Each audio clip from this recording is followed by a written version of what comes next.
સાહેબ સંત મહાત્મા કહેવાય કોને, એની તાકાત શું હોય ને. રૂંડીનું પાદર બહુ ભાગ્યશાળી છો સાહેબ, તમને આવા ભગવા ભેખધારી સંતનું સાનિધ્ય મળ્યું છે. ભારતનો એક સંત અમેરિકામાં જાય, નામ એમનું રામકૃષ્ણ પરમહંસ. અમેરિકામાં પગલા દેતો દેતો અમેરિકાનો એક બહુ મોટો માણસ, બહુ મોટો બિઝનેસમેન, ઉદ્યોગપતિ, ફેક્ટરીનો માલિક, એ સંતને પગે લાગી અને મહાત્માને એટલું કીધું કે મહાત્મા તમે મારા ઘરે આવવાનું છે. અને પોતાના ઘરે લઈ જાય ને એની ફેક્ટરી બતાવવા માટે લઈ જાય. આ ભારત દેશનો એક સંત એ ફેક્ટરી જોવા માટે જાય ને અમેરિકાનો માણસ જે ફેક્ટરી બતાવવા માટે લઈ ગયો, એ ફેક્ટરી હતી કતલખાનાની. સાંભળજો સાહેબ, એ કતલખાનું બતાવવા માટે લઈ ગયો અને સંત ધીરા ધીરા ધીરા ડગલા ભરતા, આ લાલદાસ બાપુ જેવો સંતો ધીરા ધીરા ધીરા ડગલા ભરતો આખી ફેક્ટરી જોવે.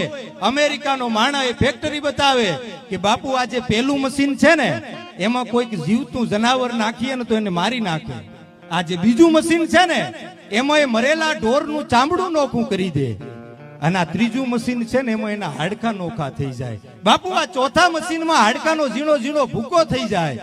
આખી ફેક્ટરી એ સંત મહાત્મા જોયે અને આખી ફેક્ટરી જોયા પછી છેલ્લે અમેરિકાનો માણસ બધું બતાવી ગયા પછી બહાર નીકળ્યો ને, ભારતના એ સંતે અમેરિકાના માણસને એક પ્રશ્ન પૂછ્યો તો કે ભાઈ તારી ફેક્ટરી આખે આખી જોઈ, આમાં બધાય મશીનો એવા છે કે એમાં કોઈક જીવતું પ્રાણી નાખીએ ને તો એને મારી નાખે, પણ આ તારી ફેક્ટરીમાં કોઈ એવો જીવ છે કે એમાં કોઈ મરેલું જીવ નાખીએ ને પાછું સજીવન થાય?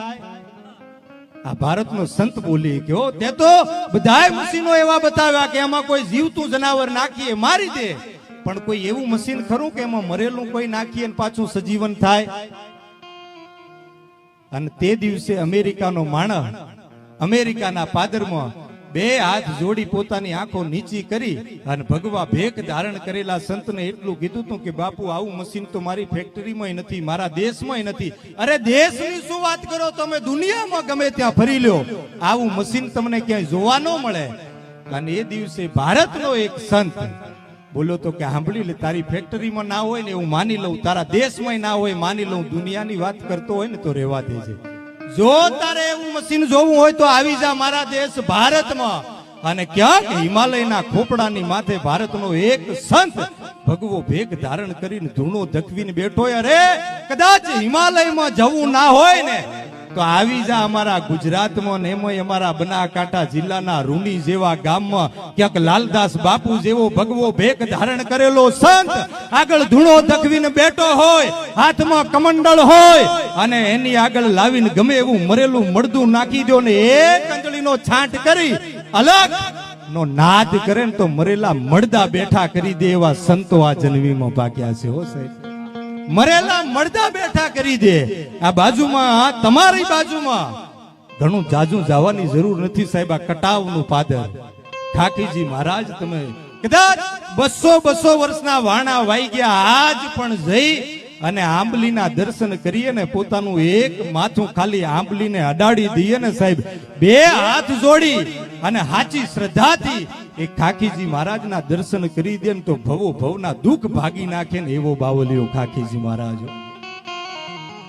અરે ખાકીજી મહારાજ વેરાન વગડામાં પોતે તુહીરામ તુહીરામ તુહીરામ તુહીરામ ની લગ્ની લાગી ગઈ હોય. આ સંતોની તાકાત. બાજુમાં ગરાબડી ગામ અને એક પટેલ નો દીકરો, હો ભાઈ, રામા પટેલ જેમનું નામ, અને પોતે ઢોર ચરાવવા માટે ગયો હોય ને વગડામાં જોવે કે ક્યાંકથી રામ નામનો નાદ સંભળાય છે. અને ધીરો ધીરો ધીરો ધીરો જઈને જોવે ને તો ભગવો ભેખ ધારણ કરીને એક મહાત્મા હાથમાં માળા રહી ગઈ, રામ નામનો બેરખો ચાલુ, અને રામાભાઈ પટેલ નામનો એ મહાત્મા પગે લાગે. ધીમે ધીમે ધીમે ધીમે એમ કહેવાય કે એની ભક્તિ વધે જાય, રોજ એની ભક્તિ કરવા માટે જાય. અને રામાભાઈ ની ઉંમર 55 વર્ષની થઈ અને તે દી એક દી ખાકીજી મહારાજના પગ દબાવતા દબાવતા, ચરણ ચાપતા ચાપતા, સેવા કરતા કરતા આંખનું એક આહુડું ખાકીજી બાપુના પગ ઉપર પડ્યું. અને તે દી ભારતનો બાવલીઓ બોલ્યો કે રામાભાઈ કેમ દુખી છો, આંખમાંથી આહુ નીકળ્યા? અને તે દી રામાભાઈ એટલું કીધું તું કે બાપુ શેર માટીની ખોટ છે, એક દીકરો જોઈએ છે. અને તે દી ખાકીજી મહારાજ બોલ્યો તો કે રામા, દીકરો તો ક્યારનોય દેવો તો ખાલી રાહ એટલી જોઈને બેઠો તો કે આ મારો ભક્ત મારી પાસે માંગે ક્યારે, અને હવે તને દીકરો તો દેવો છે પણ કેવો દીકરો જોઈએ છે તારે? ભગત જોઈએ છે, સંત જોઈએ છે કે દાતાર જોઈએ છે? કેવો જોઈએ છે કે દીકરો તો તને દઈ દઉં પણ આજ જન્મે ને કાલે મરી જાય, પણ એવો દીકરો દઉં કે આ દુનિયામાં તારું નામ અમર કરીને જાય. એ રામાભાઈ પટેલના ઘરે નાથા ગોધા કુળ અને એ નાથા બાપાનો જન્મ થયો હોય ને તો આ એક મહાત્માના આશીર્વાદથી સજ્જન